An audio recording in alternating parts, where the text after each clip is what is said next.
I find in general Korean people know nothing about Koryo Saram. And it's not a bad thing, but let's just start with this. I remember telling my brother-in-law, who's a nice guy, like in Korean over dinner, I'm going to be speaking to some Koryo Sarams next week on my podcast. And he looked at me and he went, Koryo shide. which is like 900 AD things. He had no idea what we're talking about. So maybe Yeonhwa, let's start with this idea of Koryo. Like, who are you, Yeonhwa? What are we doing here? I am an ethnic Korean. My dad is from Uzbekistan. My mom is from Russia, but they're Korean speaking Russian. So yeah. And you're ethnically Korean? Yes, ethnically I'm Korean. Yeah. But I can speak Russian, and it's my mother tongue. Say something in Russian for us, Yeonhwa. Здравствуйте, меня зовут Йона. And in Korean? 안녕하세요, 제 이름은 박연화입니다. It's amazing because you got these three languages going on, right? Yeah.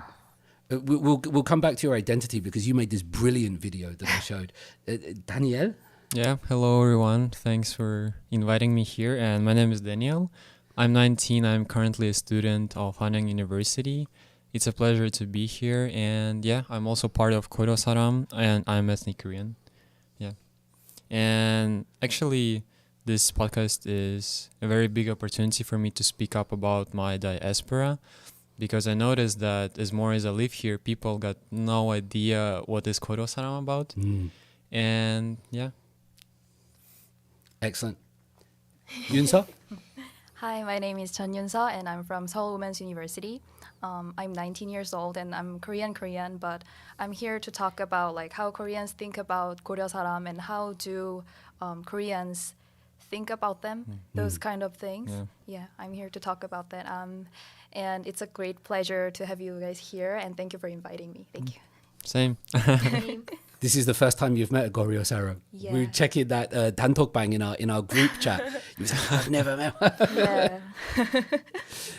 The first time we did this, one of the reasons I decided to do this is because, let's start with this, Yeonhwa, you made this video project. So you're all my students this semester at two different universities in different classes. Yunso is taking 3 classes with me this semester. Crazy woman. Yeonhwa, you did this video where you were asking this question, who am I? Can you tell us a little bit about your video? Because we've all seen it. I was thinking very long time, what should I show, what should I film? And I was answering, I was curious, what should I show to professor, to students? And professor really helped me, and he told me that I should show me and my perspective. And I decided to answer my question, which was bothering me for a long time. It was a question about self-identification and not about the psychology side, but also in ethnic. So I was very curious about where is my homeland, which ethnicity is closer to me, and all these questions was connected with who am I. So I decided to make this video. Who are you? Did you get to the bottom of any of these questions? I mean, because I guess when Yunso introduced herself, she said, I'm Korean. And maybe we'll come to that later. And I kind of know who I am, but it's different for you though, isn't it, I think? Yeah, it's very difficult to answer now too. And after making a video, I felt like I became more curious and more questions I have now. Yeah, actually I can relate to it as my topic of the video is kind of the same about Koryo Saram. And the main purpose of my video was actually to genuinely answer my question. The question is, do I really have a hometown? Because I don't feel 100% native in Korea because maybe I'm not fluent in terms of Korean yet, but overall my mentality is different. And same for Russia, even though I feel more comfortable in Russia, it's still you will never feel fully Russian because people will never treat you the same because of appearance. And that's why I really can understand what the video was about. And there was a lot of similarities, actually. Just the different opinions of other people, of the guests of my interview.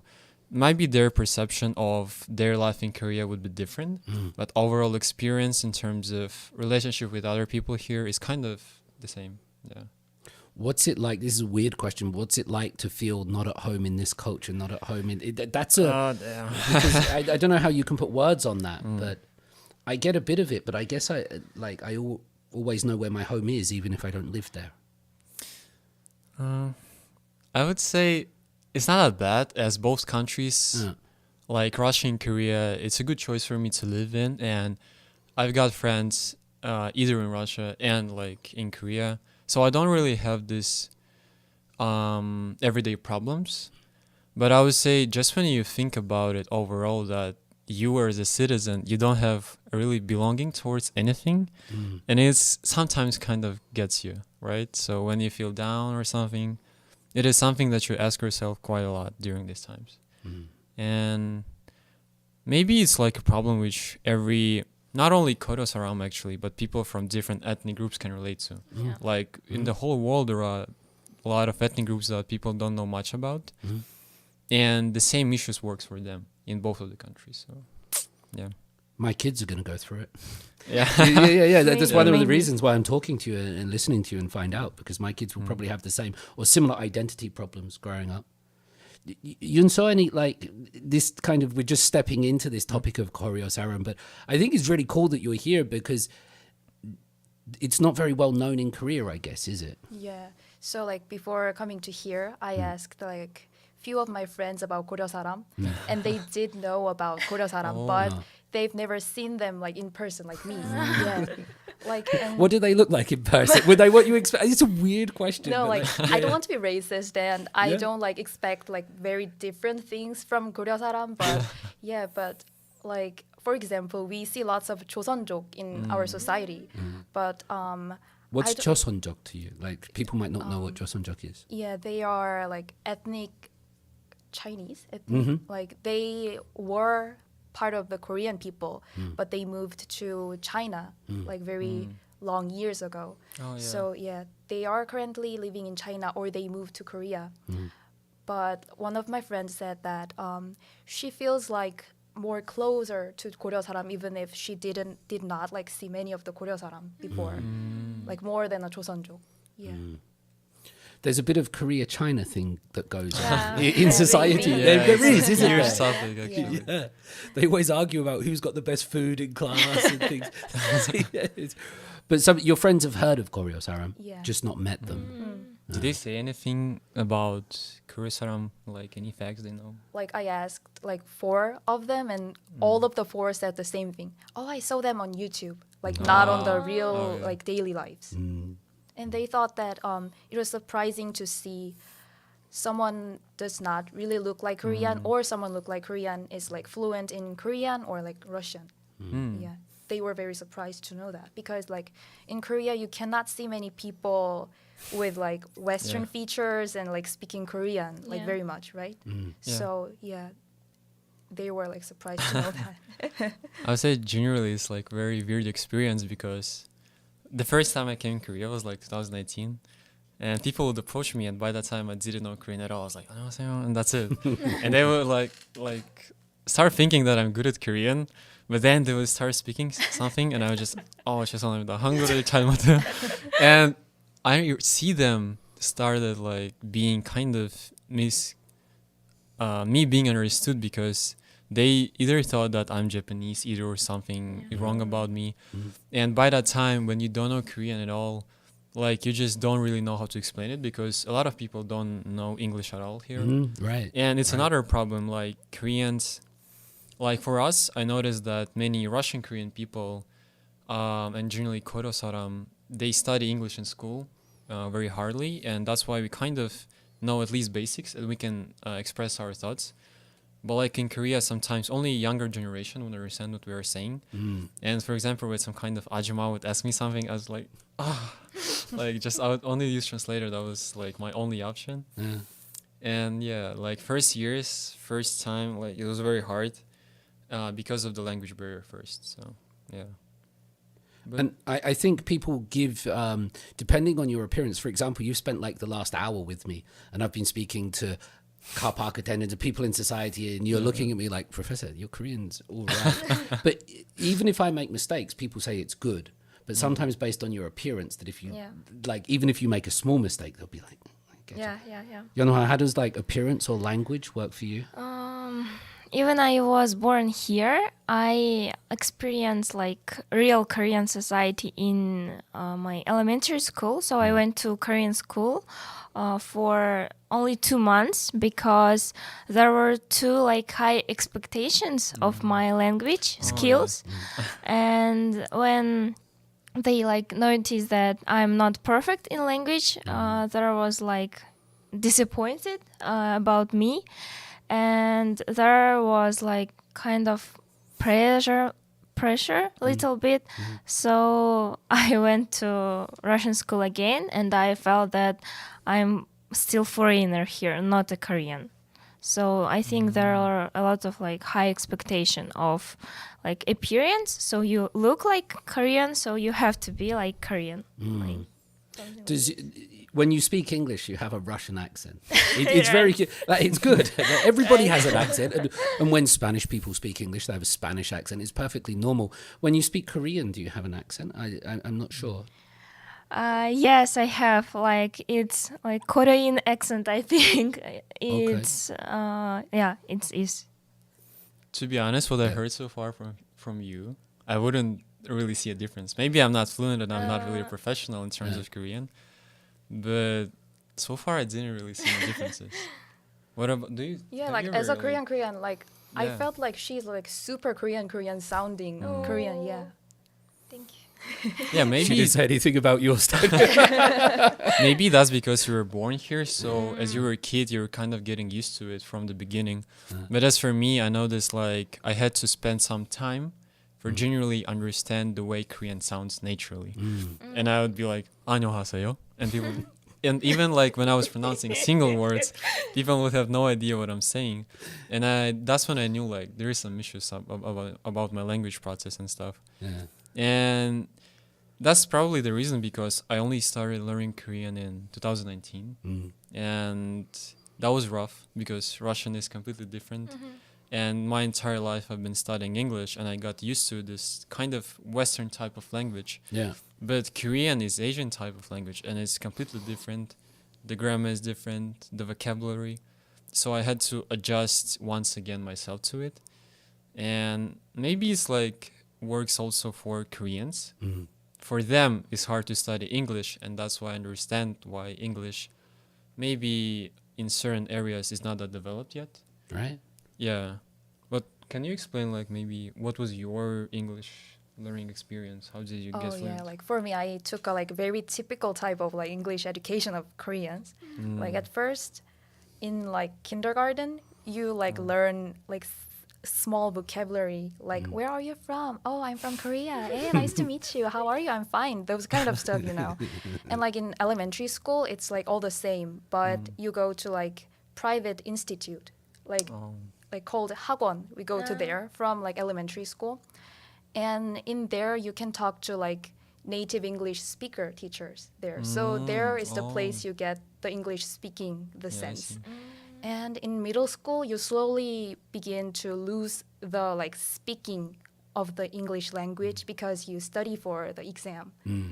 The high school is the same, but yeah. So after coming to the university, it was the like restart for me to learn the English language. So for Korean or for me, the English language does not feel like a language itself. It feels like a subject or a test for me. Yeah, kind of.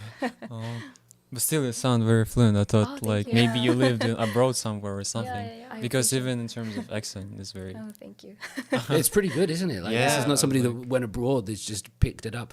But I think it's important that sometimes if you go up to a Korean and if you say to them, for example, if I said to my brother-in-law, what shall we do this weekend? In English, he would look at me and go, Yeah. 뭐라고?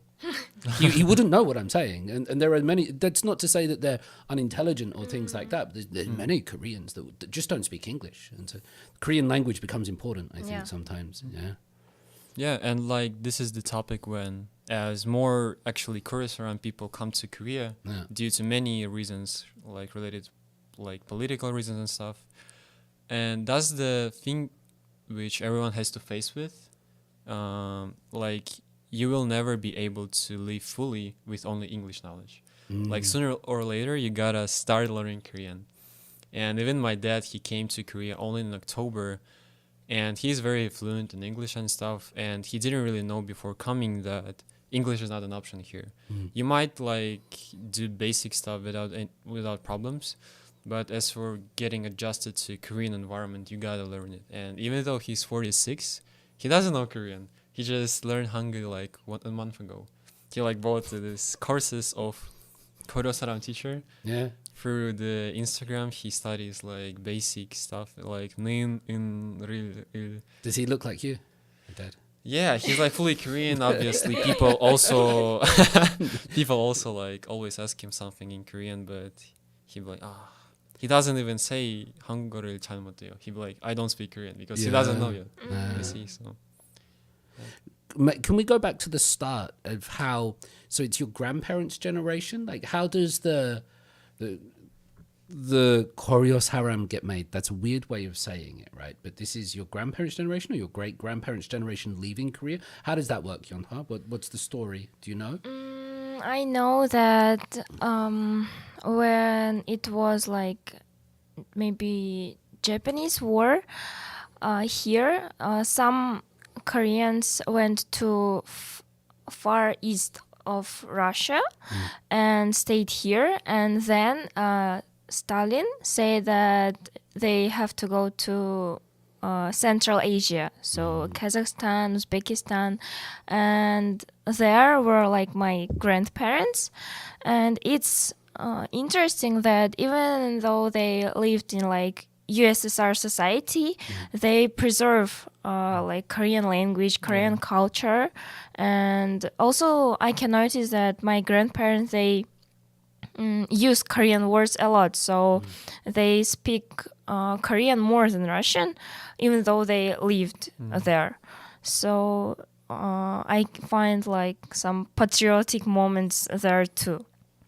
I've seen the photos of like the food laid out and the handbox, and it's almost exactly the same, but there's these slight differences, which makes it so interesting. Yeah. What I think is fascinating by this is we often hear about American influence and things like that here, but we're talking about Japanese colonization and then your existence being in a way determined by Stalin and the Soviet Union. And in this part of Korea, that's kind of not talked about as much, right? Yeah. and Right. What is interesting is that probably we are North Koreans actually. Yeah. Because Just for another, okay. No, yeah, go on, yeah. actually, if even think rationally, Yeah. it would make more sense for North Koreans to cross the territory of the Soviet Union by that time, rather than South Koreans to do this whole pass, you know.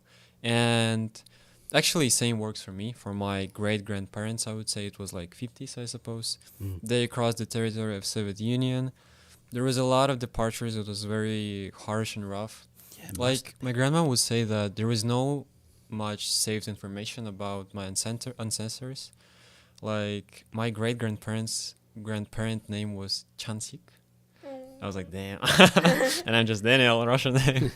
And it's like we also was sent to the Middle Asia of Soviet Union by that time. My entire family spent their time, the majority of their life there. And yeah, so after that, they moved to Russia, and I ended up in Moscow. That's why I'm not familiar with a lot of cultural things of Uzbekistan and Kazakhstan. I would say the biggest countries of Middle Asia in CIS. But still, as a lot of connections from my parents, and I've been there maybe a few times, I feel like I kind of understand their culture through the life of my parents, but not my personal experience. And yeah, I see a lot of Koreans over there still. Koryo Saram. I've heard from people that lived and worked in Pyongyang, capital of North Korea, that these are from British people that lived and worked there with the embassy. That Yeah. if they walked down the street, sometimes North Koreans would come up to them and speak in Russian Yeah. because they would expect them to be Russian rather than American or English speak with not American but British speaker. They wouldn't expect it to be English. That if you walk down the streets of Pyongyang, people would come up and say, yeah. Even my grandmother, she came to Korea 2016. Yeah. She was speaking North Korean and she wouldn't have idea. And her friend actually, who's like 한국 사람, she would say to her like, "Oh, you're speaking like North Korean accent." And the thing is that she didn't really know this before coming here. And in our family, sometimes we speak some Korean words, pronouncing it, and even I remember some of them, but we never really thought about that it's actually not relevant anymore here in South Korea. Yeah. Can you give us an example of any of the words? Let me reminisce. Actually, there is a kind of a soup, which is a dog soup. Yeah, okay. It was relevant like in the last century in North Korea. So it's called kaja, and I'm pretty sure that the current Korean name for this soup is different because throughout the time it changed a lot, and it's more. It used to be like a North Korean word, and there is a lot of I just don't remember Like now. also like here, people like eat rice and water, so they like say pap Oh, and 물. pop. But yeah, but in like our society, we call it like 밥이 물이. Oh yeah, yeah, that's right. 맞아요. Like this, Yeah. like 밥이 물이. Yeah, so there are a lot of words, and also I know because my grandmother was like one of the first Korean teacher in Uzbekistan, and so she taught Korean to ethnic Korean students for the time.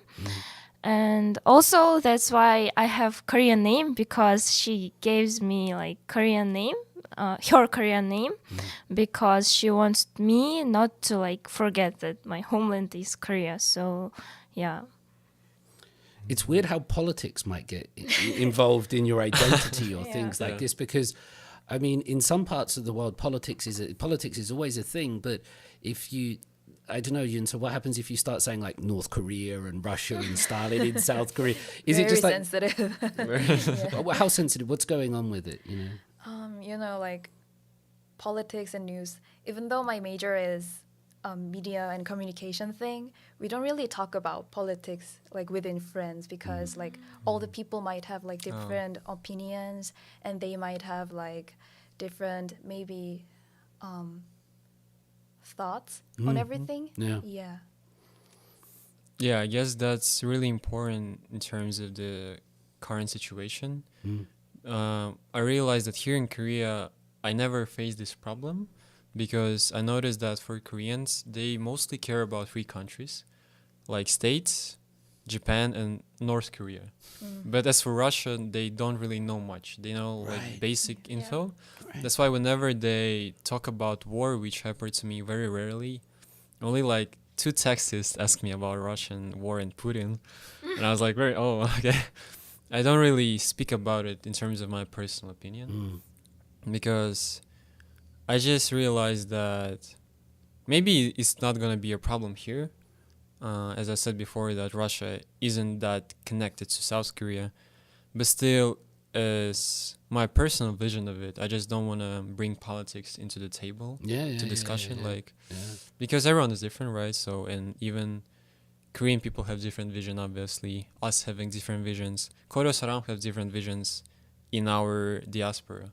Like, my old generation actually having completely different views as their Soviet Union citizens, and us is like a more Western generation, like a fourth generation of Koryo Saram. And as we grew up in different environment, we don't really think and approach news as they do. So that's why, and I see a lot of differences, but just generally don't talk about it that much. It must be so hard if your very identity is political. Yeah. Do you know what I mean by that? Yeah, That who you are becomes political. Are you able to tell the story you told me in the car about why you're here? Oh, actually, yeah, it was a very hard period of my life. I just entered the university by passing exams, and I spent like 2 weeks in Moscow uni, and everything was kind of good in terms of the education system and stuff. I truly like that. Because you feel Russian, yeah? Yeah. yeah. And there was a lot of my friends who I was studying with, but the only issue I faced with was it was September, if I'm not wrong, of the last year, and that was the day when mobilization was called in Russia. So basically, this is when men people have to serve. They have to go to the war. And I remember the day I'm going to uni.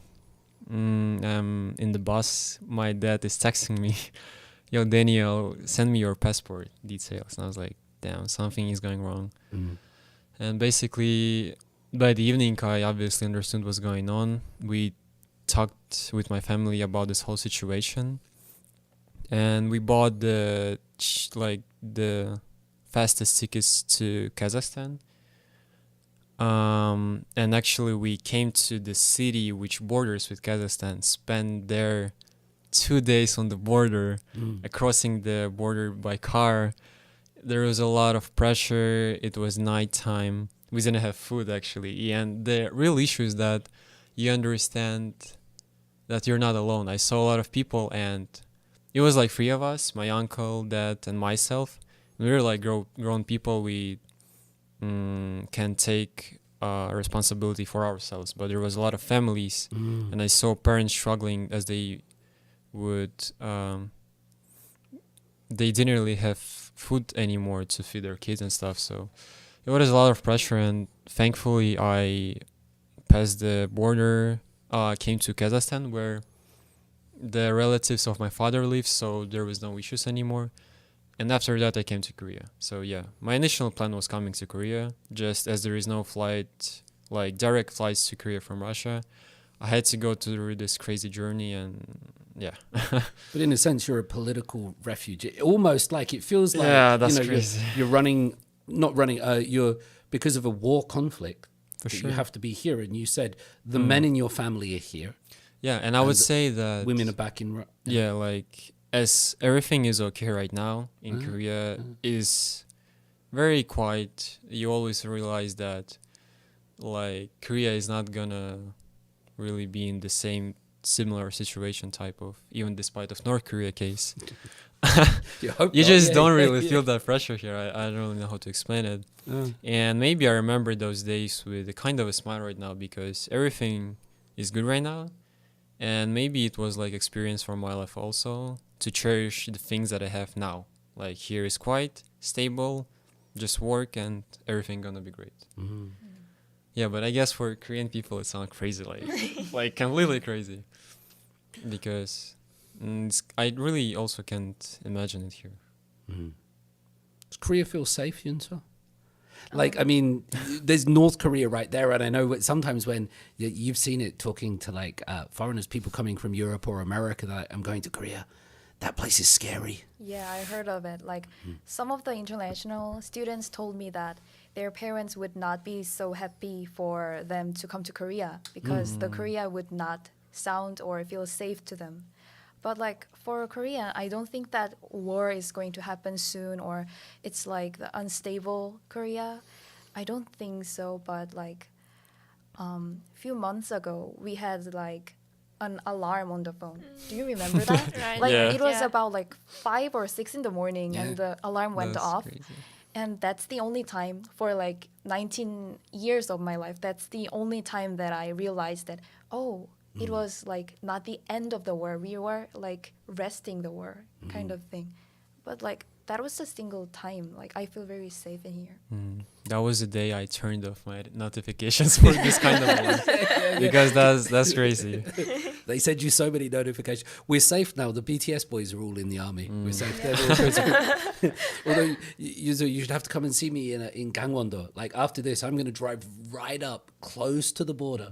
A place called Wonton, and up there you see tanks and you see the soldiers when you get close. But here in Seoul, it's just Right. the safety. Yeah, and even I worked in Paju during the last year, and I remember I was taking the bus every weekend, and I saw this territory of North Korea, but I just couldn't imagine that it's that close. And afterwards, I checked the neighbor map, whether it's right, and I just couldn't believe it because you feel very safe here, considering that there is such an escalated situation which might blow up, but you just never believe in that and realize that it's probably never going to happen, at least in our lives. So, yeah.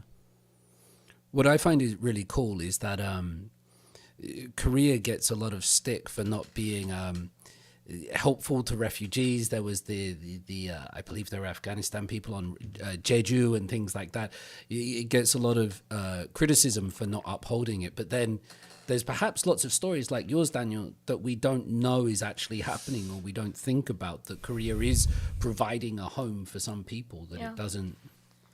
Korea also, I like participated in a volunteer work, and they give like a lot of rice and other like stuff for Koryoin from Ukraine who come here. So I recognize that Korea really try to support all like Koryo Saram. And a lot of Koryo Saram comes here because of like situation that happens now. What's the difference between Koryo Saram, Koryo In? So Saram and In is both the same, right? But is there a preference? I never know which one. And what is the Koryo part? Like, these are all stupid questions, but can we break down this word or how it's used? Or I think Koryo is actually related to the Koryo dynasty in general. okay, I'm not which was the northern part of the three kingdoms, exactly. right? That's You had- why yeah. North Koreans and stuff. I guess that's the reason.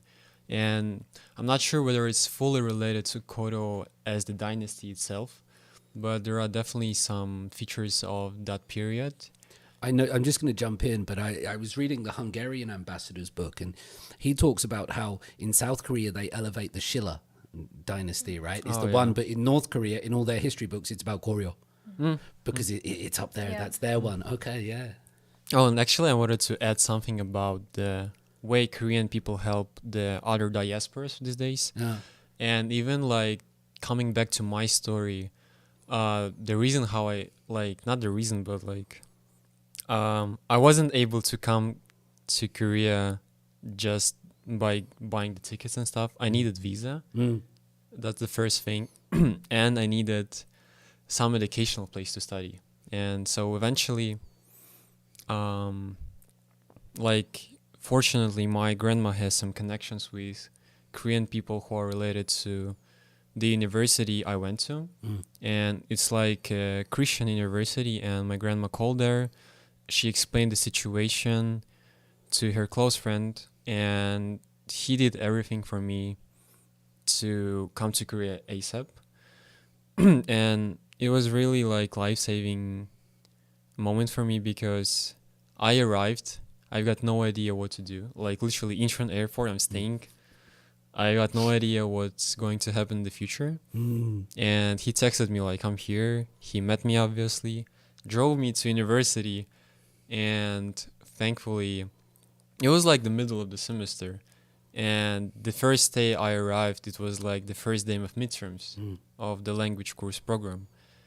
And they obviously understood the situation, gave me everything. By that time I had F4 visa, and it helped me to join just by entering the class the next day. F4 is like the ethnic Korean visa. Yeah. How do you prove you're ethnic Korean? You're like, look at my blood. Like, it's a weird question. Oh, but actually, like- there is a document we Okay. got in CIS countries, I suppose, not only in Russia, Oh. which says that nationality Korean. That's the only actually improvement you got. So I had to use my mom's document, which confirms her relations to her grandma, which says that my grandma is Korean, and that's how. And F4 visa basically represents, as we said before, overseas Korean visa. And it allows us to live here without any issues, actually. We can work, we can do whatever we want. We might be limited in some governmental decisions like political rights, political ability to vote. And I can vote for everything up to prime minister, but not president. There's like a Oh. level. What do you have similar things? to be honest, I'm not sure You about don't. it. Yeah, As yeah. What type of visa do you have?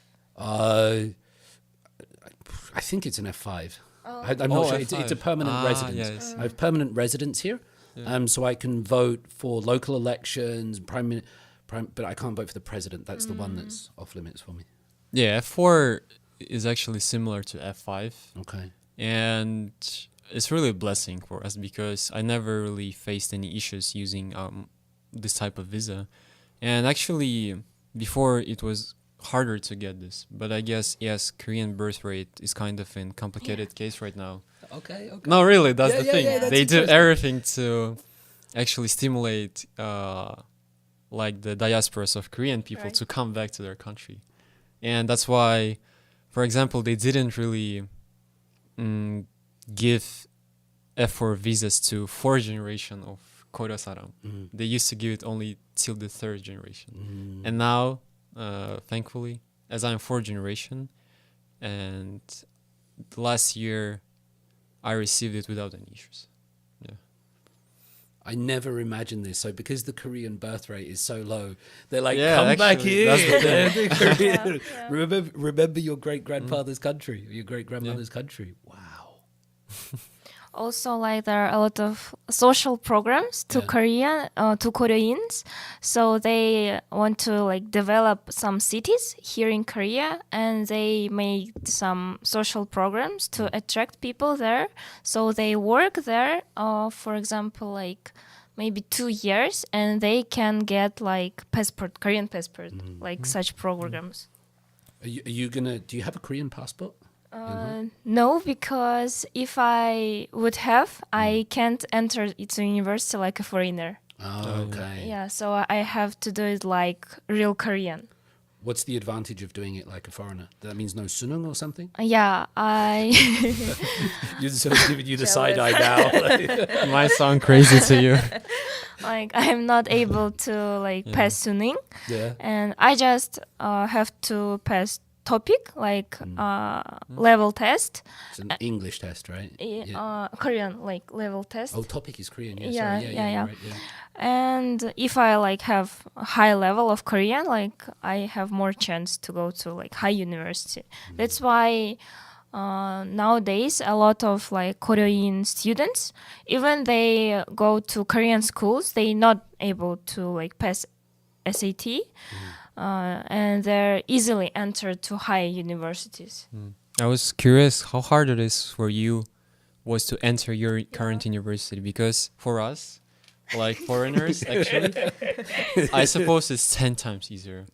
Like Hanyang University, as I know, is kind of prestigious one. It's a good university. And I asked some people that had to pass Sunin to enter. They would say like, oh, only 1% or something would enter the uni and stuff. So I was curious about your experience of entering. Yeah, but first, like if I entered your school, I would be like so happy, and I would inform all of my friends about that. I would brag it. It's a flex. And, But so women's university. yeah, it's good. I love my school. Yeah, it's good. For me, I didn't quite enter by the SAT grades. There are like another type of thing in Korea. We call it sushi and sunung, which is like the administration version, which is like closer to like American entrance system of the university. And the SAT one is like more well-known version. But I took the like administration version, which includes about like the general high school grades, like how diligent you are in the like past 3 years. And I had to take the interview with the professors before entering this school. Yeah, there were like 2 steps of that, and there are like so many types of sushi, which is like the administration system. There are like writing exam, which is like super populated exam, and there are like self-recommendation system, which you have to write something about you, which you did in high school, which sounds more like a job interview. Oh. Yeah, and there are Did you actually take the sunung test, or you Yeah, just I took one. You took it? But I wasn't very serious about SAT. What's it like studying with different people at university? Because I mean, you study with like foreigners, people Yeah. that look like me, and Japanese and Chinese, but then also we get like ethnic Koreans and Koryo. So what's it like studying at Korean university and so with foreigners? Like before coming to university, I didn't have a chance to quite speak to foreign people and like from different cultures. Like all the differences we had were like from another cities of Korea. Yeah, that's Yeah. the only difference you can face in Korea. But after coming to university and taking like various classes, whereas like many international students, you can learn more about culture and you can more like know more about more perspectives and more the current states of the world. Yeah, and they have like totally different perspectives on everything than I expected. And the interesting thing was that about last week I went to Seoul's like tourist place with my international friend who is like literally doesn't look anything like Korean. She looks like totally Western people. And the worker talked to me in English. So I thought that, oh, so like nationality is like so relative like this. Yeah, like in high school, you don't really expect some people to talk me in English because I look very Korean. But like when you're with like Western people, Western looking people, or you are speaking in English, they expect me to be like a whole different nationality. Yeah. I have to tell one quick story that will make my wife angry. My wife gets really angry about this sometimes. When we're on the plane, Korean Air hostess or flight attendants will speak to her in English. And she gets really, because she's got quite darker skin. And I like that. I'm a big fan of like the dark skin, the complexion and things like this. But she gets like, no, I'm Korean, please speak to me in Korean. But they look at her and think she might be from somewhere else. And she gets really frustrated by that. Yeah, actually, I have a kind of similar story, which is very fun and kind of embarrassing for me. Yeah. Well, actually, I went to immigration office with two of my Western friends who are fluent in Korean, while me not. Yeah. And every worker there would ask me in Korean something, and my Western friends would like have to like ask me or something. Yeah. And it's always embarrassing, kind of, because when you like realize that your still native language is not something that you're familiar with, it's kind of, I wouldn't like say embarrassing, but it's just something which gets you off. You'd be like, oh, why is it still happening? When is gonna happen that I'm gonna be fully fluent? And throughout the time I realized that maybe like no matter how much time's gonna pass, I'll never be fully fluent to speak just like 한국 사람들이. I'm just gonna be able to speak grammarly correctly, vocabulary and stuff, but there will never be this kind of chemistry between me and Korean people. That's also like the thing that I would say a lot of Koryo Saram people have to face with. We never investigated Koryo Saram, Koryo in. Uh, We got into the Koryo part. Is there a difference between saying Koryo Saram, Koryo in? I don't Like think what so. comes up in the Korean news if you search it on Town, or what comes up in the English language or the Korean language? Because you use both interchangeably. Yeah. So we just use both. There's no preference, or I would say when we talk about Koryo Saram Korean, we use both with the same meaning with our friends who are also Koryo Saram. So we don't really see the difference between them. Maybe in terms of official meaning, there are some differences, but in the real life, nobody really cares about. They just say both. I think Korean, like poor Korean, they use more Korean. It's like more official, I think. Oh. Yeah, maybe because like it may not be the like exact example for this, but for me, 한국인, 한국 사람 both sound similar, but Yeah. like adding in like behind the word just feels more natural. So I think that we use more of Korea인 instead of Koryo 사람. Yeah. In terms of Korean language, like, is there any difference still between Koryo and Koryo Saram in terms of definition? Not like they're relevant. Not really. Not really? Yeah. Just similar. Okay. I would say there is a lot of words And you asked me about the words that Koryo Saram have, Yeah. and has kind of north type of meaning, I would say. So we had papi and muli earlier, Yeah, didn't we? papi, Yeah, papi, I muli. like that. And what was the dog soup one? Keja? Kaja. Kaja. And I reminisced Chagubya. Do you know? It's like a definition, a very unique word which stands for CIS Korean, who's like health Korean, Yeah. health CIS. Okay. And sometimes like old generation of Koryo Saram would use it for not a bad meaning, not a fancy one. They would be like, oh, Chagubya. You've got Yodwa laughing at this. How does appearance work? Because I think appearance is a big thing in Korea. Like in Europe, you cannot tell a British person by looking at them.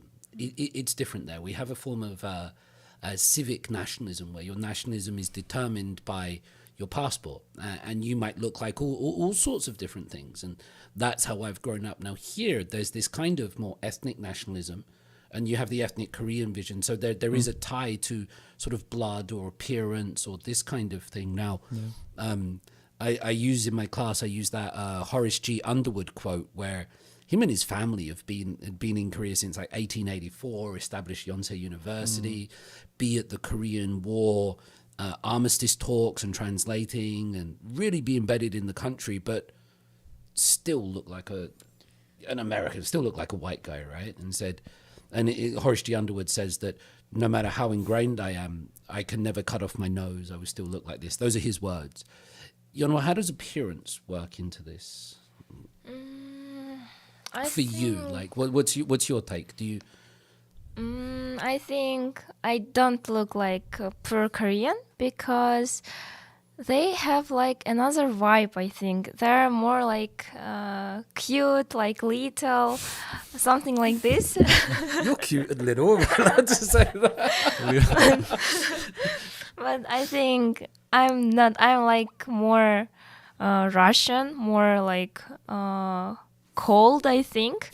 And I can like notice that it's like pure Korean and it's ethnic Korean. It's like you can see it and determine like it's your man, something like this.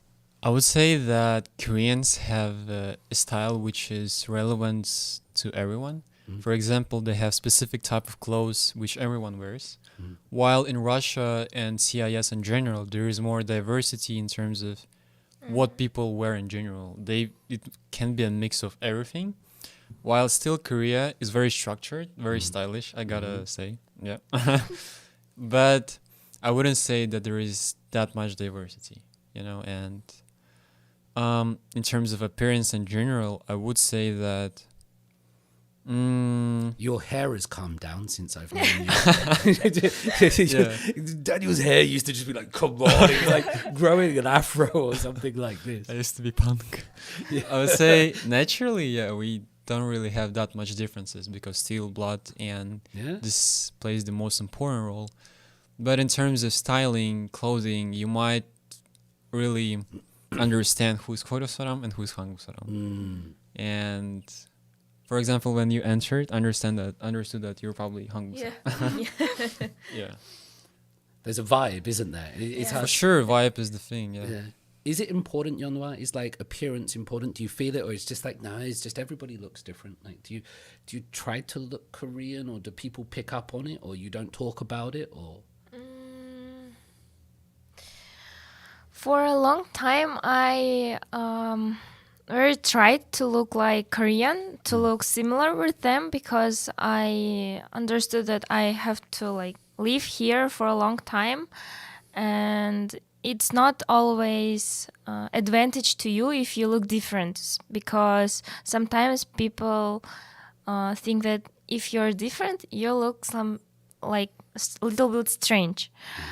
So I wanted to look like Korean, but I grew up, like started ask myself about self-identification, and decided that I like the way I look, and I don't want to change. And now I don't like put attention, like feel nunchi for it. So now I'm like how like appear. I like it. I was curious about how Korean people treat others in terms of clothing, appearance, because it's a very obviously deep topic overall. But still, I'm curious the way like 한국 사람들이 look in terms of the clothes and the importance of it. Like for me, many of my friends just follow the trend, you know, like there are trends, but I think that nowadays like being unique is a trend. So they think that they are being unique, but in a like trending way, but like in a factory measured way. You know what I'm saying? Yeah. And when I just appear up to the class looking fancy clothes, and You always look pretty fancy, by the way, Yunso. Like some students come like with a hoodie and a hood, especially at a women's university. Like you're not meant to dress up sometimes. You're meant to just be like this, and some in pajama trousers or something. Because it's a women's university. It's very different from Hanyang, actually. Completely different vibe. But Yunso just walks in like, bang, here we go. Yeah, that's my go-to aesthetics, but being extra is my aesthetics. But sometimes my friend would ask me that, are you going out on a date or something like that kind of stuff? That's great. That's great. Like all of us just love the like gray or black kind of clothes, the normal thing, or like the formal clothes or like comfy clothes kind of thing. We just go with the like most people going trends. Can I ask you a question, Yunso? Are you able to tell Koreans based on identity? Because I've seen people do this. Like if I speak to my wife about a guest that's coming on or something, she might say, show me a photo. She doesn't do this with a bad intention. Show me a photo, and she'll look at it and go, oh, it's Korean.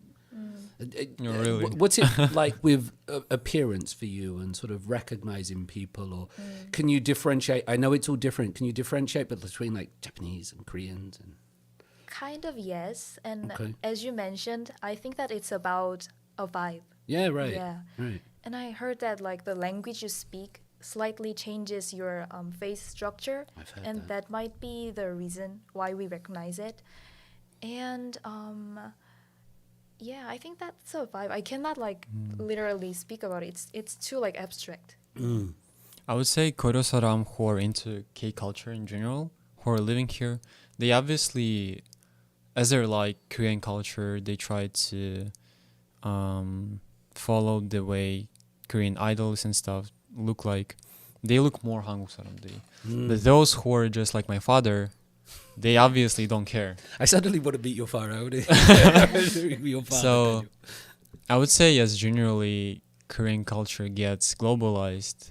It affects not only Koryo Saram people, but in general in terms of looking as idols and actors, doing perm, growing out hair and stuff. And that's why maybe you would mix up Koryo Saram also and 한국 사람들이.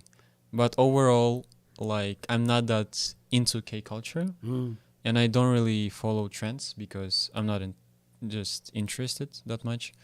That's why I don't really know about the trends itself, and I'm just choosing the clothes that kind of fits, and that's it. I now get why you asked me if I like The Cure. It now makes sense to me. As I look at you, I'm like, yeah, the Robert Smith vibes are coming through. Have there been any Koryoin idols? Oh, yeah. Do you know what I'm thinking about? No.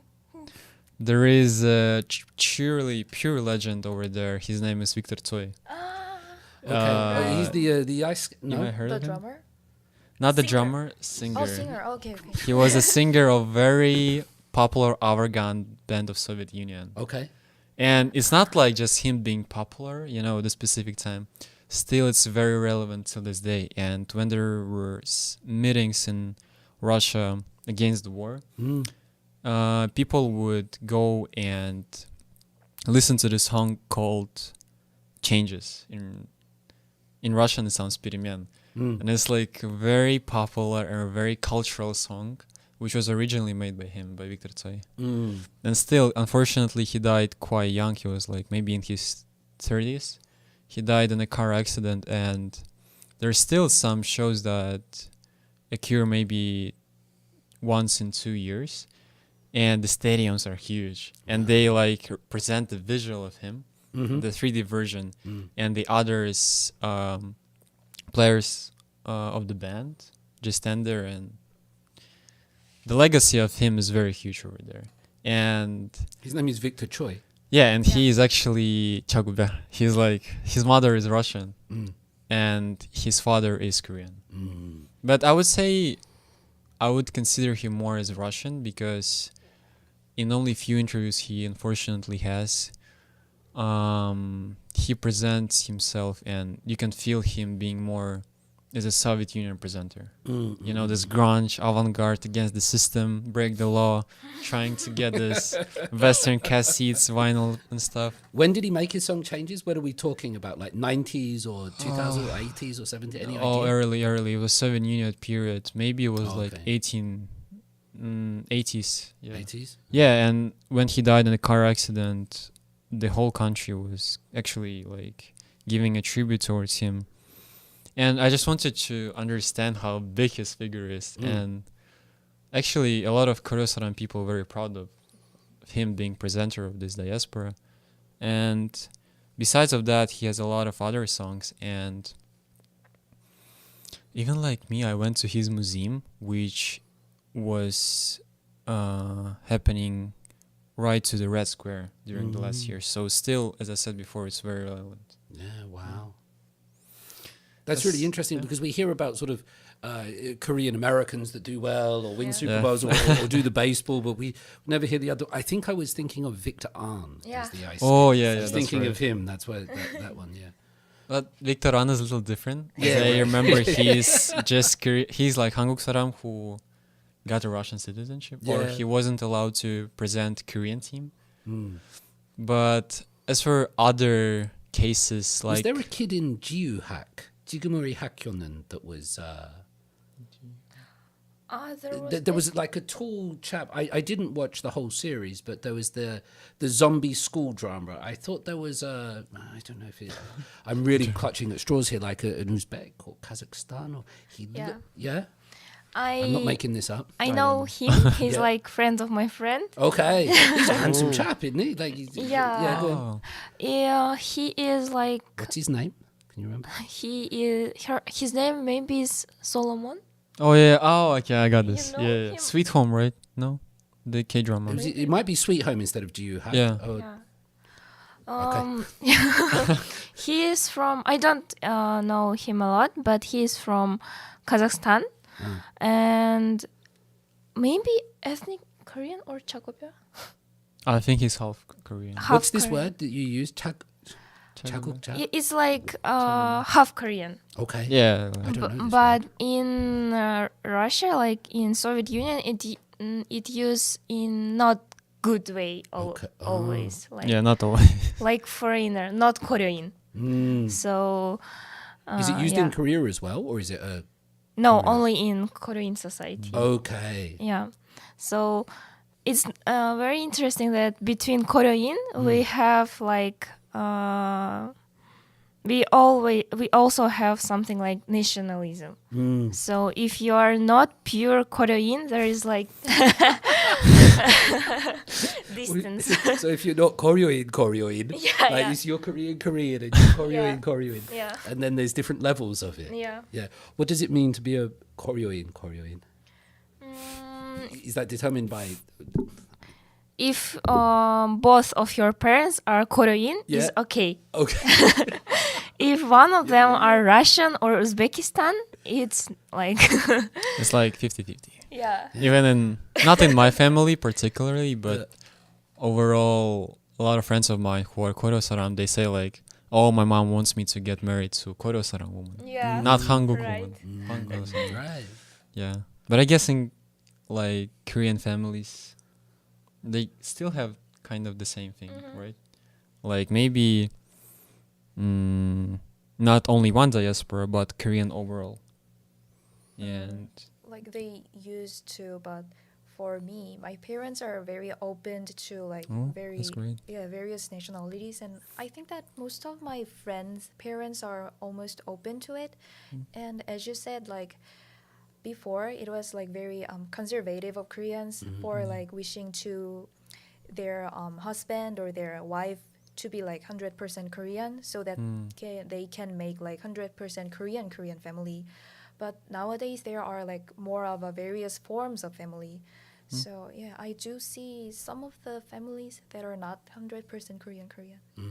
Yeah, I guess it changed through the time, right? It's really interesting to me that there's this idea that, you know, Korea is very conservative and 단일 민족 and one race, but these days it feels like the opposite. It feels like when I ask young people and when I see young Korean people interacting with foreigners, or, you know, with young Indonesian women with hijabs and headscarves and all of this, and but Koreans really open to it these days. In general, I'm generalizing across a large population, but it doesn't seem very closed and scared of foreigners. Or anything. Yeah, and I can promise that. Sorry, Oh. Koreans love to like speak to another type of ethnic people because we've never experienced it. Or like in the past, the reason us being like very conservative to like outer people might be we didn't know much about another people other than like Korean people.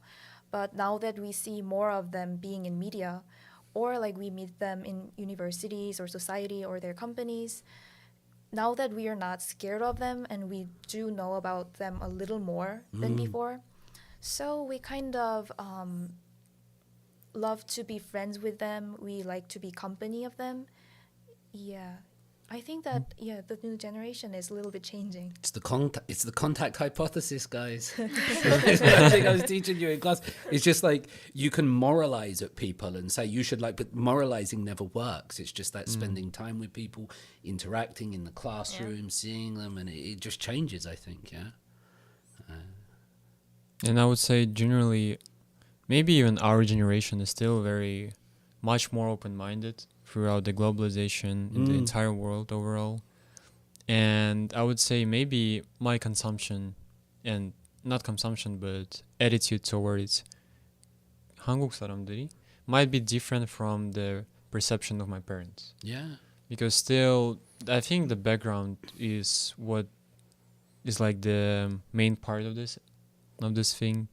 And as I grew up in kind of different environment, for me there was no issues with getting adjusted to Korean mentality, even though it's different. It was hard in terms of the differences, but I have never felt like, oh, it's something which completely off to me.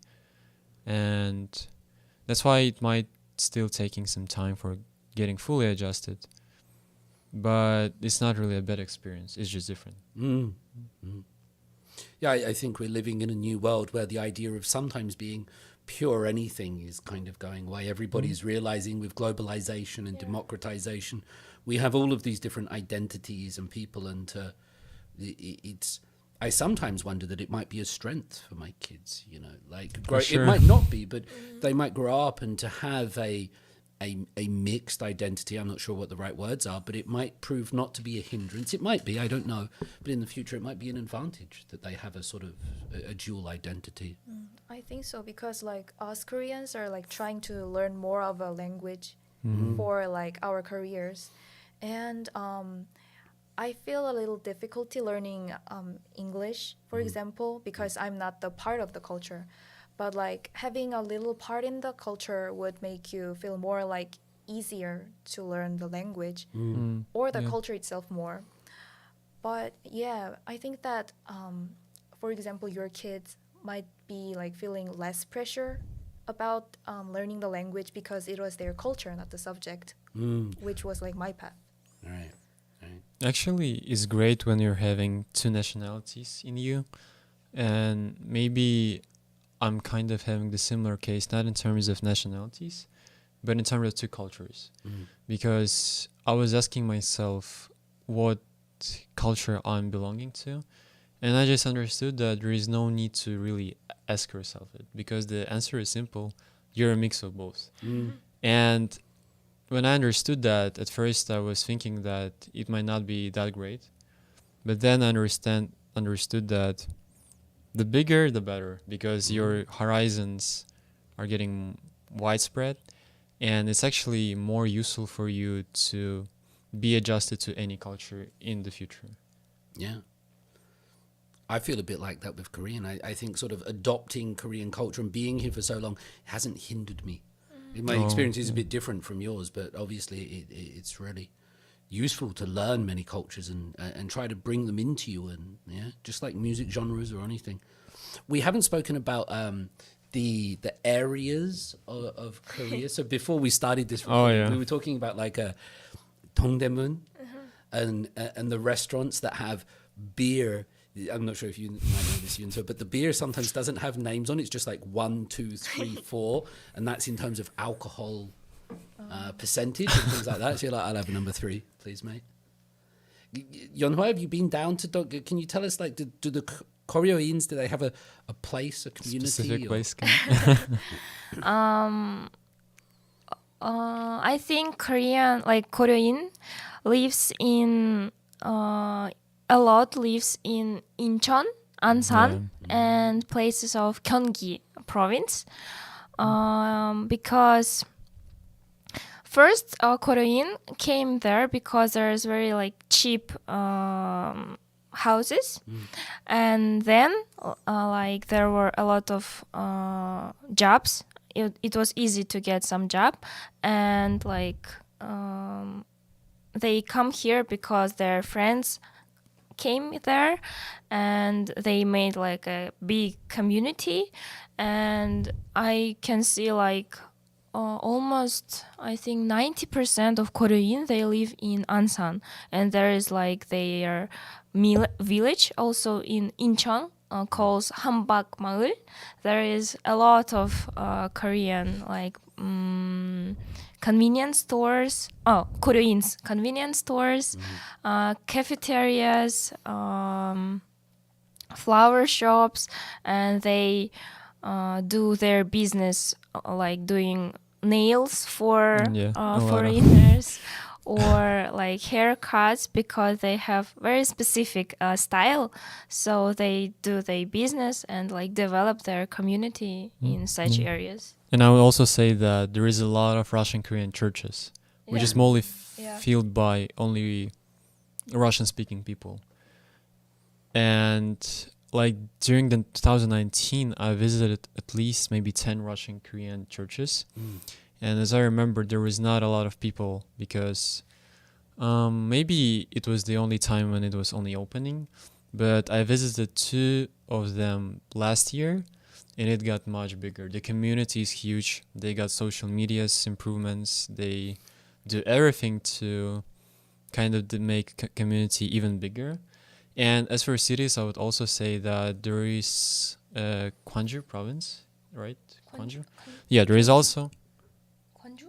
I think Gwangju.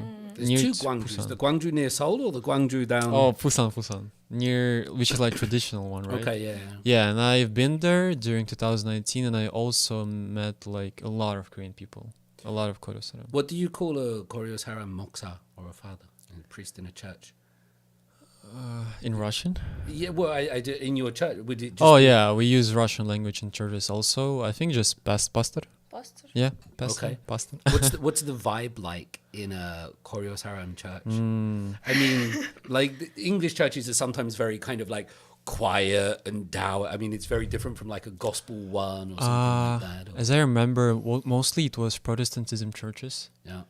And it was very active. For example, when they were singing, they would also use dance move to praise the God and stuff. And you don't feel that much pressure because I'm coming from the also Protestantism family, but I'm Adventist. And this is a little bit different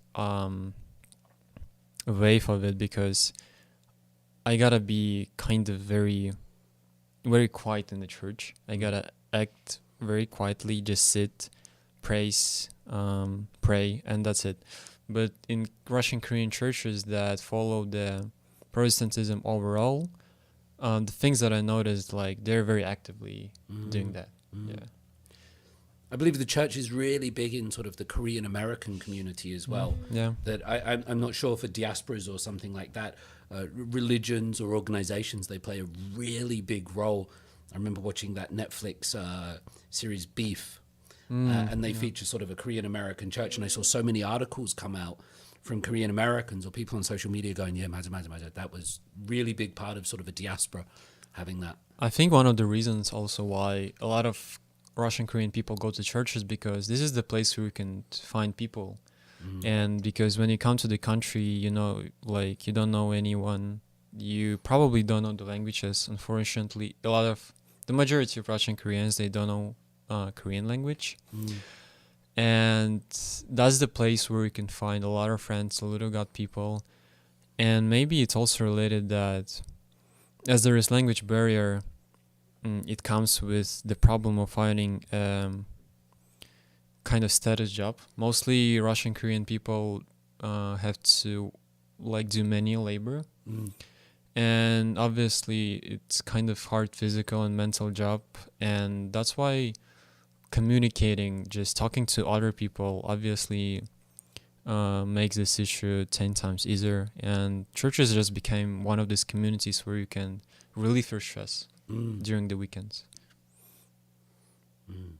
And I'm not sure, but I went to like a huge church which is actually located in Seoul, and there was a lot of Russian Koreans, but it was more, I guess it still was a Korean church.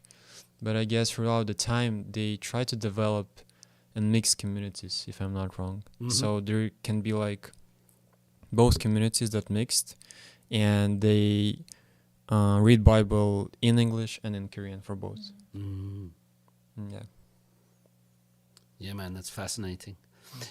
In this idea of Koreanness, I'm kind of jumping topic a little bit because I'm still thinking about Yeonhwa's video that we watched, right? Yeah. You in that video, Yeonhwa, you started talking about Uri and Han and Nunchi as like, this is what it means. That sometimes you might not have the appearance. You said you don't worry about appearance anymore. But I think in that video, if I remember, you said something like, but I feel Han and I feel Korean in my soul. You were using this kind of language, which was really interesting to me. I told you I was watching your video assignment one night, just sitting there watching students' assignments, and I had a glass of wine or port in my hand. I was drinking it, and I watched yours, and I was like, oh my God. You were getting really deep and existential in it, and I was like, I'm going to show my students this tomorrow, and I did. I showed you. So, can you maybe say something about this idea of? I think we're talking about Korean concepts. When you were doing this, you were sort of thinking about, do I have this Uri? Do I have this Nunchi? Can you say something about that, maybe? In the past, I even didn't think about like concept of Uri or Han. I just did it because it was like very normal to me and very usual things to do. But like studying and knowing deeper about concept of Uri, Han, I recognize that maybe because of it, I do it. And it is like in blood, in heart, and in soul, and you can't like explain exactly what is it. And when like Koryo Saram make community find people to communicate, maybe it's about like this concept of Uri, and like they're returning to Korea and stay here. And maybe it's also because of Han, and also like preservation of values of our grandparents. It's also because of Han and like their patriotic and because of their love of their like homeland and place where they born. Do you feel much 해국심? Do you feel much of the patriotism? Like you, 대한민국 fighting. I don't know. Yes, I think I have, but I'm a little bit curious if I am from North Korea. So in which part I should like feel it? But I think for me, Korea is like one, and I just used to love it. And can you say something about the North Korea part? I think language is very similar, but saying about appearance also is more closer to North Korean. How would you describe it? Is it just a vibe that it's hard to describe? I mean, I know there's these old expressions. What is it? Nam nam bukyo or something like this. Is that the correct one? Like southern men and northern I don't know girls. this one. I don't know if we're still allowed to say it, but I've heard that. What's the difference in your? I think it's really unexplainable, like vibe. Yeah. Yeah, and also the fact that they know Russian well, I think it's made us closer to each other. Yeah, maybe Soviet Union presence and relationships with that during that period affects it. I never had the North Korean angle in my mind before. Like I was doing the reading, I was doing, I was talking to you, and it's only just now talking to you that it, it sort of popped up. Yunso, did you see any of that when you were thinking about? Did anybody sort of mention North Korea in relation to Koryo Saram? Like, I know it's a very sensitive and things, but it's real, right? And I didn't think about it at all. Yeah, the interesting part is that you guys like, in a way, think of North Korea and South Korea as a like linked one, right? But we kind of learn as a South Korean in elementary school, we learned that we are divided, but we have to be together, kind of stuff. Yeah, like we even have the child song for the wishing for unification kind of thing. But Oh, really? Give us a taste of it. What? I didn't know. our wish is the unification kind of song. 한국어로 노래 한번. In a mic. Yeah. What does it sound like? 우리의 소원은 통일, kind of stuff. Okay. Oh. I hope I it's didn't know. unification, something like that. Yeah. It is. Yeah, like in elementary school, we learned unification in a very hopeful way and a wish to like have it as a goal. But nowadays in politics, I think that South Koreans do not see North Korean as a like real family. We used to be a family, but now we're in a like sensitive situation kind of stuff. Yeah. When I show students sometimes pictures of Pyongyang or videos, like they will see the apartments. My South Korean students will see the photos of the apartments of Pyongyang, and they'll look at me and go, "What's that?" Because they expect it to be mud and cows and things like this. And then I show them the subway, and they kind of take another step, and it's very different. Your dad was there recently? Not actually recently, but Not maybe recently. Sorry. Yeah. It was maybe like 15 years ago, Yeah. and I found out about it maybe the last year, and that was crazy because I just literally asked my father whether he has ever been to Korea, and he said, yeah, but not the right one. And yeah, he went there. The left one. He went there because of his work. He was responsible for some rail systems for the trains and stuff. And the things that he said was basically that he was treated very nicely. It was a very clean train with a lot of people, but as he entered, the workers did everything to find him a best place and stuff. And he spent there overall maybe 5 days. And he said that the hotel was great. He saw that something might be a little weird in terms of it felt like very structural. It felt like a box, and everything is like made to impress a visitor. But overall, it was fine. He said that as he was Korean, and by that time maybe relations were better between the countries, he didn't face any issues. But he would always say that he would feel kind of being spectated by others. Yeah, and thank God he came back nicely. Nothing happened to him, and yeah, I think that was crazy.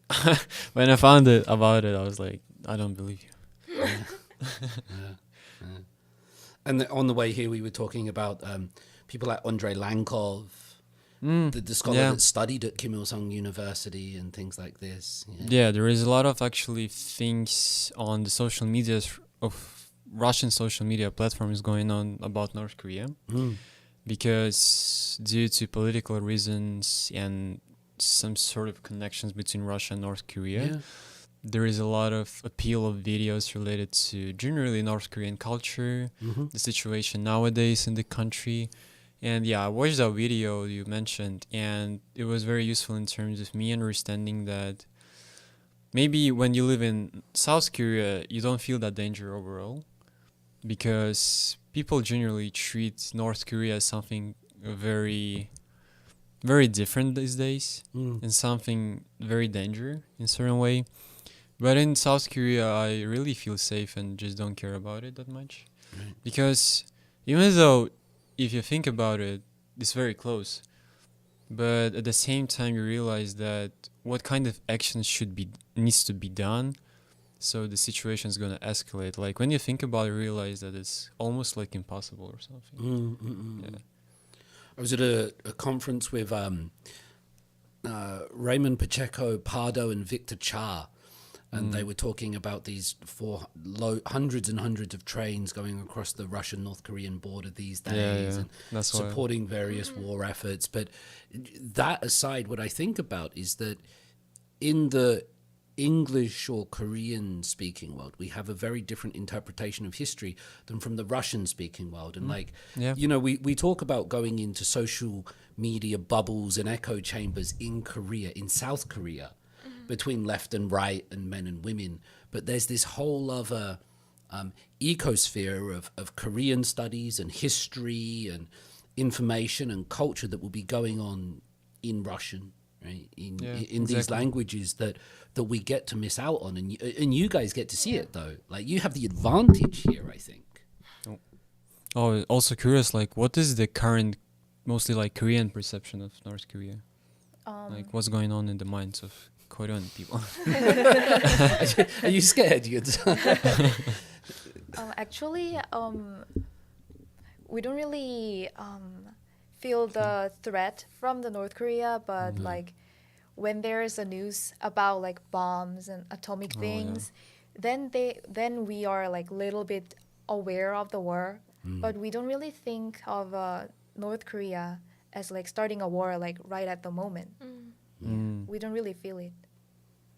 Yeah, I can see. There's that wonderful video of a man. He's the bomb shelters in South Korea. Yeah. There's like Starbucks and underground parks, and there's a man interviewing a woman, and a pigeon flies by, and the woman screams, and the man asks her, "Are you more scared of pigeons than North Korea?" She says, "Yes." God damn, yes. Korean people are really scared of pigeons sometimes. Is there a lot of bomb shelters here in Korea? There are, but they are not really shelters. There is a sign that it is a shelter, but that does not have like water or supplies or food. Oh, so it's not really preferred. It's just an open place. Yeah. Oh. It's just a car park. It's just a garage. Yeah. It's just that.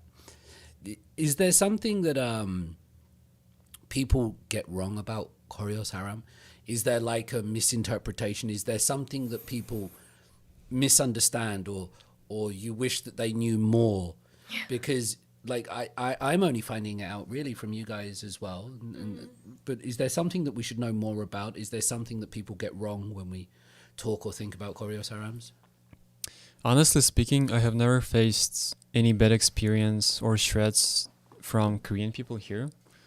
Mostly in case if we talk about old generation, they genuinely understand what Koryo Saram is. They know the reasons why we sometimes don't know Korean, we act differently.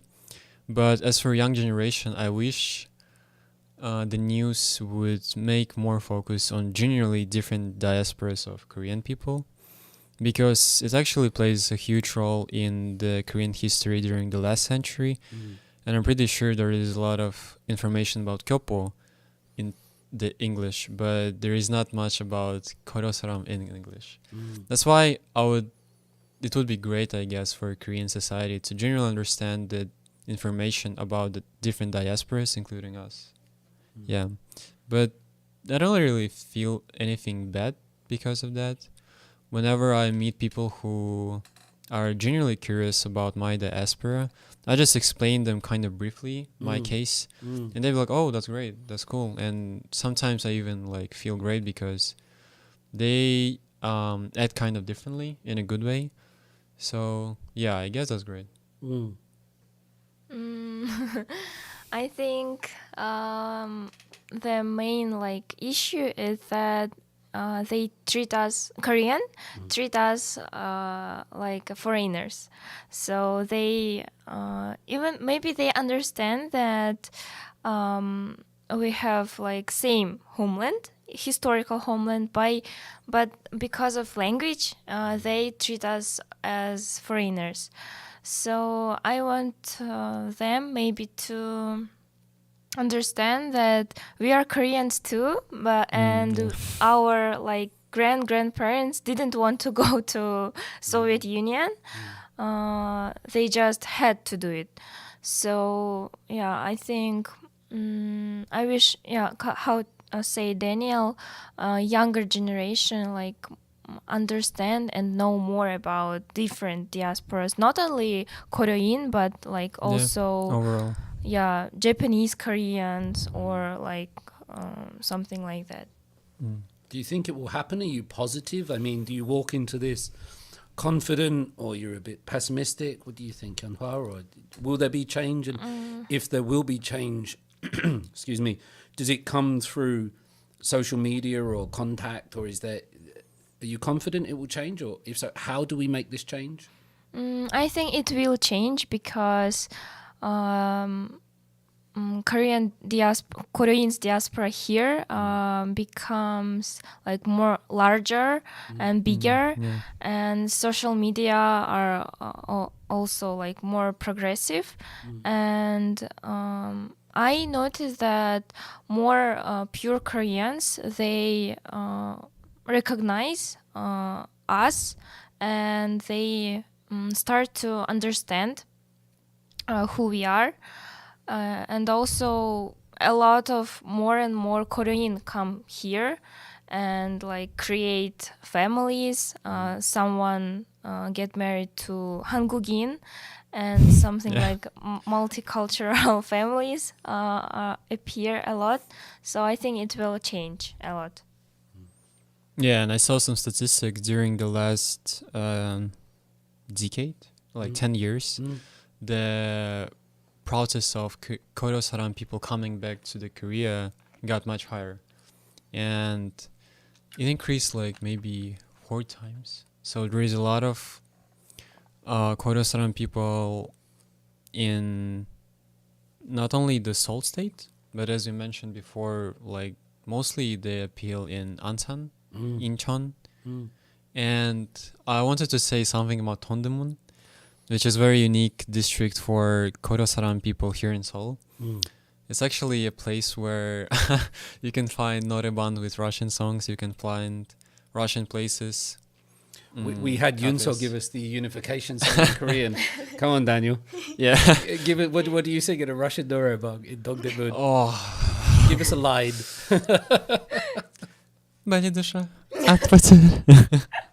No, actually, like, it's something which, like, a place where you can find your hometown in Korea. It is a very unique places for us because for some period of time we can feel back at home, you know. And in addition to that, the Dondaemun includes a lot of cafes that presents not only Russian but mostly it's still Uzbekistan food. But as through the history, a lot of people from Uzbekistan familiar with Russian language. That's why we never face this issue when we go there speaking Russian. And the food is fantastic. I recommend generally everyone to get introduced to this. And also I want to say that on Itaewon Street there is a Russian cafe called Troika. And they have a good borscht. As for other meals, I'm not sure. So yeah. What does Troika mean? Is that 3 or is it? Yeah. Troika is free. Okay, okay.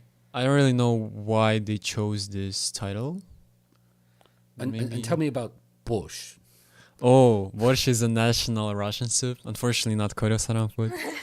It consists of vegetables, and I'm not sure about the title of the main ingredient, which is also beets. I guess it's beets, and so the color of this soup is actually purple, light purple. Oh wow. And it's very tasty, and I noticed that a lot of foreigners, they're mostly familiar with borscht and pelmeni. Okay.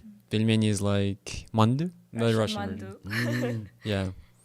And as for Koryo saramshik, I would say I see a lot of differences. And like in Russia, in our family, mostly we eat, as we said before, like pabimuri, different version of kimchi in terms of this, like Kimchi tastes different. yeah. What does it taste like? It's like Is it more fishy, more meaty, more spicy? less spicy. Less spicy? Yeah. Yeah, and it's like more chewy. Yeah. And Your because mom really agrees with you. I think she's missing the food. and we also have kuksu, but it's pronounced as kuksi, and it's actually reminds me more like a naengmyeon, not kuksu here. Mm. Yeah, and it's fantastic. I really miss it. Yeah, and what else? Food is a really important thing, isn't Yeah. it? I mean, Sure, when I for the first came to culture. Korea, Yeah. it took me about, I don't know, 10 years to want Korean food when I was tired or hungover or something like this, you know. And now if I'm tired or hungover, yeah, give me some, it's not Korean, but tatangmyeon or something like that, or Yeah. bibimbap, and I'll eat it. But it took me a while to get adjusted. Food is such a big part of, I think, who we are as people, and if you can eat it. And that's probably why when you're in Korea, if you look like I do, it doesn't happen as much now. But Latin and Malia, back in the day, like ajumas would watch me eat food. They if we were ordering like dukumi or soup or something like that, they would go, they would say it's spicy and something like that. And then when you would eat it, they would watch you put it into your mouth and go, "Wow, 잘 먹을 수 있군요."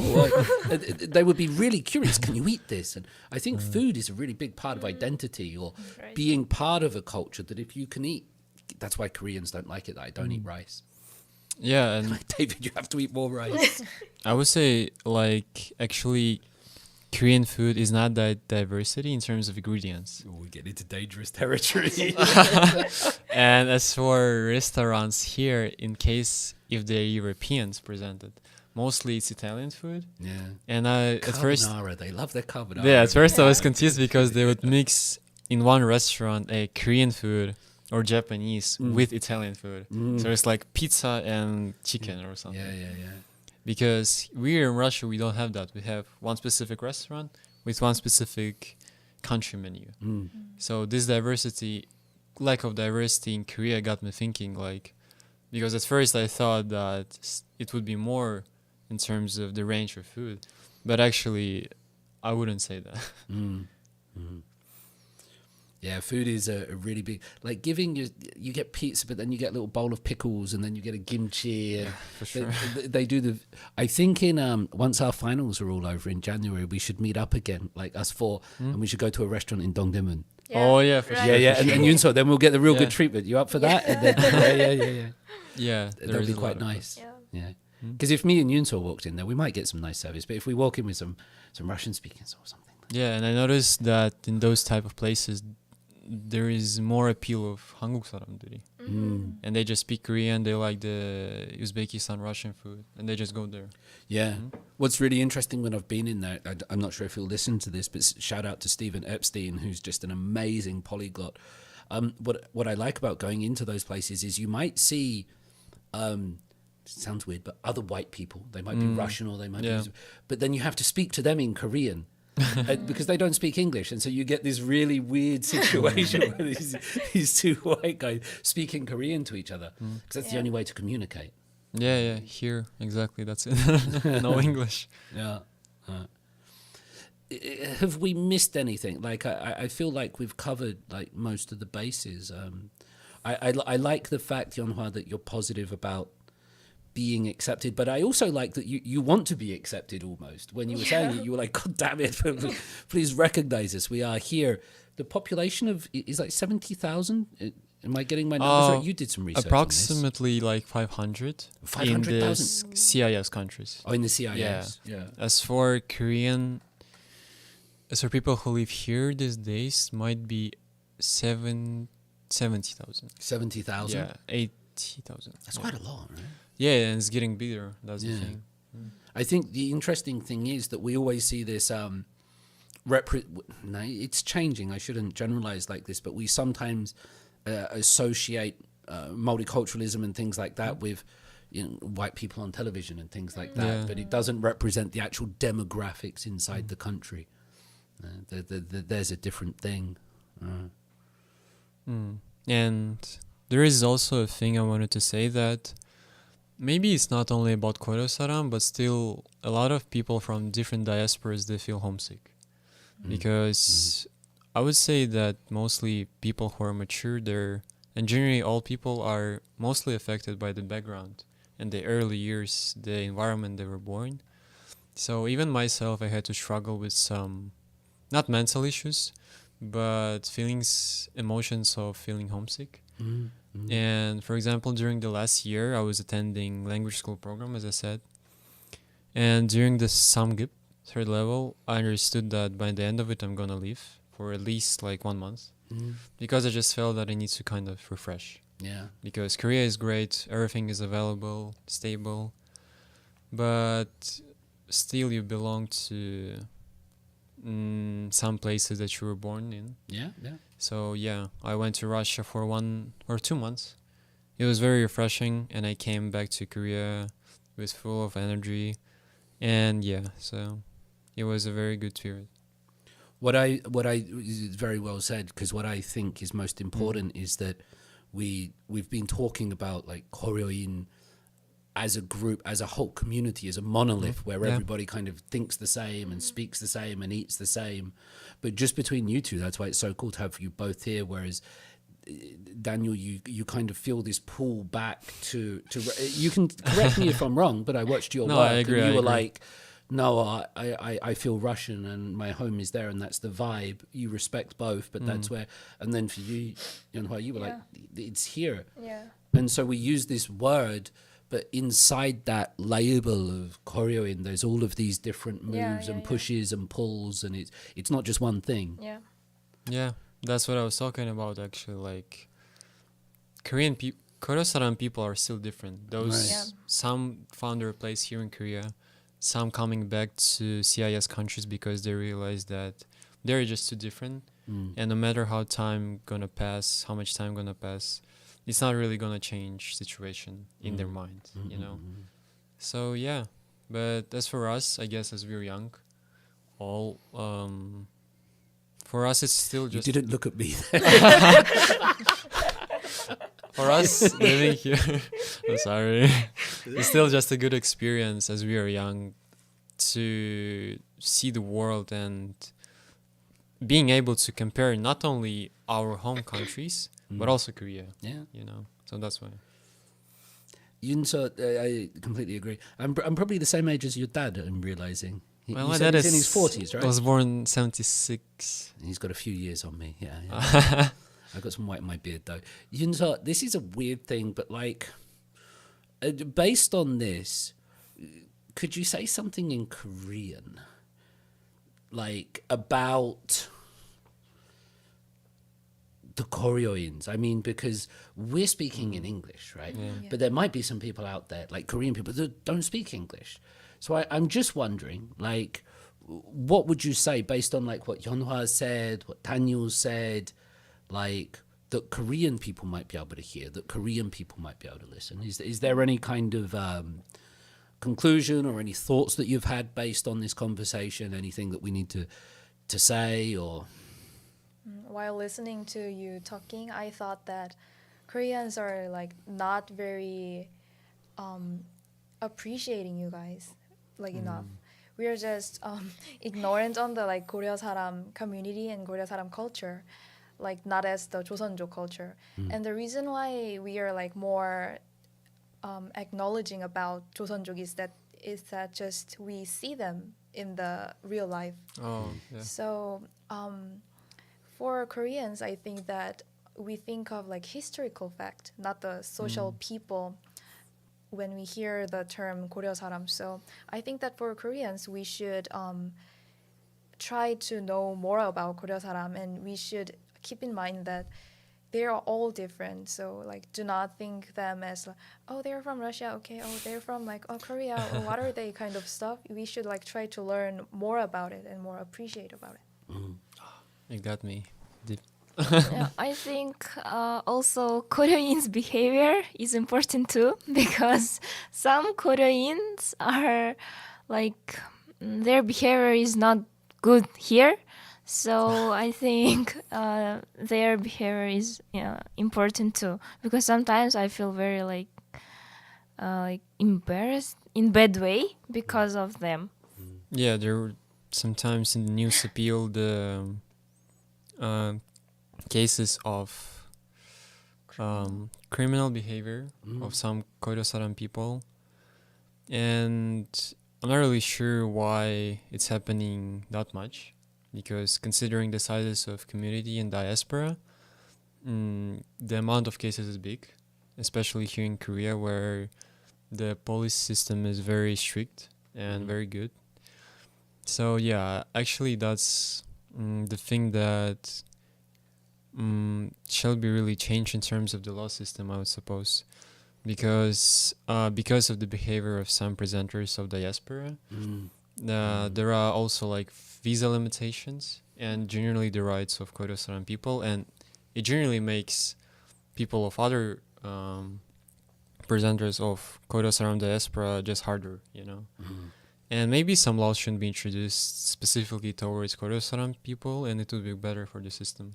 What kind of laws do you mean? Sorry, I do agree with you, by the way, that I think sometimes our perceptions is based on news or stories, and in the news we only generally see bad stuff. Yeah, for sure. And we only see labels. We don't see, for example, Yeonhwa or Daniel. I think seeing people is so important, by the way. So our immediate thought is not to a group, but rather to an individual. And I really like that. You were mentioning about laws. Yeah, I'm trying to think about it. Maybe it shall be related to specific cultures themselves, and considering the background of certain groups of people of Koryo Saram, because for example Russian Korean people and Uzbekistan Korean people, who are all Koryo Saram, there are still kind of differences, you know, in terms of behavior. And I'm not sure, but I suppose for them the laws works just for all foreigners itself. And I just was thinking about maybe should be introduced a certain group of laws that can affect and be specificized on like our diaspora itself. I remember during the COVID-19 pandemic, they would have the numbers here in South Korea on the news. They would have the numbers of people infected, but then also the numbers of people affected from abroad. And there was all that there's that Uri, and then there's the Nam, and then there's the Tayin, the others. And I think it's been part of Korean culture for a long time, and that helped Korea get where it's got to. It will change maybe going forward. Any final like kind of words or anything that we've missed? I want to know, how do we say goodbye? You taught me this in Russian, didn't you? Just a minute ago in the elevator. No, what did you teach me? I said "здравствуйте," which means "안녕하세요." As for "до свидания," you can say "oh." So "до свидания" means "안녕히 계세요." So it says, yeah, bye, have a good day, доброго дня. But mostly we say like "до свидания." You said that really quietly. I tried to. До Svi, да da, ни ni. я. Yeah. До свидания. Or just пока. Пока. Thank you. Yeah. Yeonhwa, before we say baka, any final idea? Final idea. I think nowadays, like Korean society becomes larger. There are a lot of like association, youth organization of Korean, and it's very like important to develop Korean community, but it's also important to like develop community between Koryoin and Hangugin too. Oh, So not only survive by But wiggle kids. Go, go, go. not only survive like being Koryoin, but also be part of Korean society. I think it's important too. And for Koryoin, be more open-minded. I wish they will become more friendlier to Hangugin, and like there will build great relationship together. What lesson is beautifully said, by the way? What lessons have you learned in how in doing that? Because you've worked in car parks and coffee shops and things like this. I don't mean to say that disrespectfully. That's what you told us, right? Yeah. What lessons have you learned about sort of adapting to this society or getting on? Is there something that you think is important to remember, or is a good tactic, or? I think it's very important to like change your mind and try to understand that it's okay to be different, and it's okay to have different values and views, and it's not bad. It's on the contrary like good to see diversity of it, and do not be negative in like and aggressive. Just be a good person. Yeah. Yeah, I agree with that. I agree with that. Any final words, Yunso, before we? Maybe for Russian Koreans, we appreciate your representations in society, especially young people, because like we are the future of this world, you know. So like just be yourself and just be present in the society. We appreciate a lot, and us Koreans will try to understand and acknowledge more of your culture. And if you want, we would like to accept you, and you, if you want, we would appreciate that if you would accept our culture as yours. And for Koreans, I think that we should be like more aware about other cultures more than Korean, because we have like not many experiences, like I said in the first time. So yeah, just be open to any chances and try to meet many people and try to be a nice people of Korea, because we are the faces of Korea. Then foreigners would think of as Korea as a good country, which might be like good. The whole we nation. should try so. I think incredibly well said. I think it takes courage and bravery to stand up and say who you are. Because when I asked you, like, should we do a podcast, you could have said, like, no, this is weird, or I don't want to do it. I'm a bit scared. What if I say the wrong thing? I don't want people to look at me. Genuinely, I think it takes courage to say, well, this is who I am, and I might get things wrong, or we might stumble over different things as we get to know each other. But I think that's really part of the getting to know people process. And you know, I sometimes might say the wrong thing as I deal with people from all different cultures and languages, ethnicities. Daniel just confirmed that I am old, and so even when I'm talking to young people, I might say words that are like kind of you're not allowed to say in your generation anymore, because these values change. But I think it requires the courage to actually speak rather than remain silent. And when you speak to people, you see the whites of their eyes. I was trying to express that to my Korean teacher. She was like, "Why are you talking about the whites of the eyes?" But I think it's important, not online, but like in person, is really important. So I learned so much from you, and I'm looking forward to Dongdaemun. Anytime, I'm ready. Goodbye. Goodbye. We can say poka. 1 to 3 counts, right? Say it one more time. Boka. Poka. Boka. Yeah. Baka, no? Boko. Poka. Baka. Poka. Baka. Baka. Writing is boka, but Okay. saying baka. Okay, I trust you. 하나, 둘, 셋. Baka. Alright. Nice. let's do that thing. Let's go to. I've got to drive to Gangwon-do tonight, so otherwise I've got to take my nephew and just come back to Japan. Let's find the time after exams are finished, after Christmas, after New Year. Let's 4 of us, if you don't mind. Let's go to Dongdaemun or something and have a